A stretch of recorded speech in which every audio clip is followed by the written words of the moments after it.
So he came back for a little bit more of that canine bitch leave. We're right on.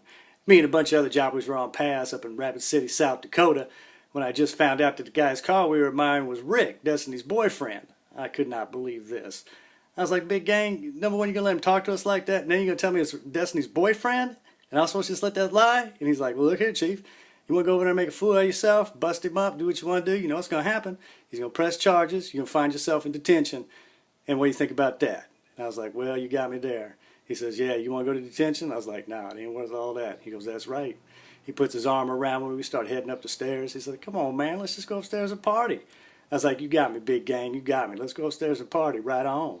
We walk up to the second floor, and I mean, we had the whole floor, let me tell you, if not the whole side of that hotel. And it was just room after room. You could walk in any room you want, and smoke was just rolling out of that bad boy. Come on. So I walked up in one of these rooms, and I see old Edge sitting in there, and Chief. I was like, hey, what's going on, gentlemen? They're like, hey, come on in here, man. So I came in, sat down, you know. Old Chief had this big old long peace pipe looking thing with feathers coming off it, made out of wood. It was so sweet, let me tell you. Turns that bad boy to me, and he says, here, smoking peace and pipe. I was like, right on, Chief, right on. Took a couple big puffs off that bad boy. I was like, whew, wow, let me tell you. I said, how you keep that bad boy hidden? Right then, old dude come up out of the bathroom, another Indian guy. He's like, hey, that's my brother, Blackwing, man. He brings that up when I come on past. I was like, hey, what's up, man? He's like, what's up? I was like, man, that is one bad piece. He's like, yeah, I like it too. Right on. So, you know, we sitting there doing our thing, smoke a little bit or whatever, you know. All of a sudden, Snoopy shows up, puts his head in the room. He's like, K9, man, I need your help. I was like, you need my help? Oh, man, I'm sitting here partying a little bit, man. I don't want none of that Mad Dog 2020. He's like, no, it ain't like that. Come on, man. I was like, all right, man. So I get up, you know. Edge follows me out. We head down a couple rooms and walk into this room. And let me tell you, man, this room was destroyed by a long shot. I mean, the beds was flipped. I mean, there was covers everywhere. The TV was blaring. Paintings was on the walls was all to the side and everything. I was like, good God, Snoopy, what the hell's going on in here, man? Just then, man, dude comes jumping up out of the bathroom, buck naked, not even lying, man. That brother didn't have a stitch of clothes on him. I was like, dude, man, hey, chill out, brother. Hey, be cool, man.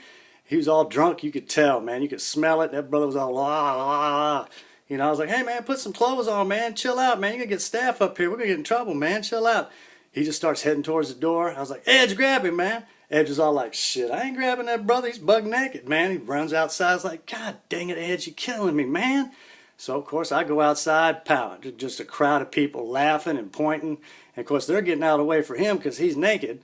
But when it comes to K9 trying to get through there, I was like, man, get out of the way, man. You know, no one's helping, of course. Imagine that. I guess no one cares about getting busted. You know how it goes. Come on.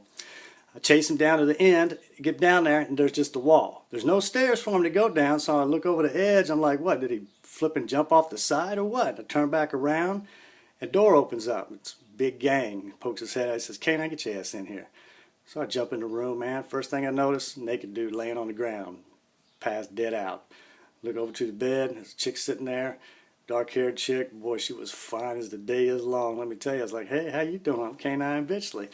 Genghis jumps in. Hey, don't worry about that. And I was like, oh, all right, right on, Genghis. What's up, man? He goes, hey, we got to get this kid out of here. All right. I was like, yeah, what'd you do to him, man? He said, I just choked him out real quick. Didn't take but a second. He'll be all right. I was like, well, what are we going to do? He says, well, here, I'm going to take this bedspread. Let's grab your bedspread, wrap him up in it, take him back to his room. I was like, oh, fuck. Sure enough, we took that bedspread off, put the kid in it, did the old fireman carry back down to his room, put it inside, shut the door. Went back, Genghis went back to his room. I went back over to Chief's room. I was like, you gentlemen are not going to believe what just happened. They're like, what happened, man? I said, I'll tell you, turn the page.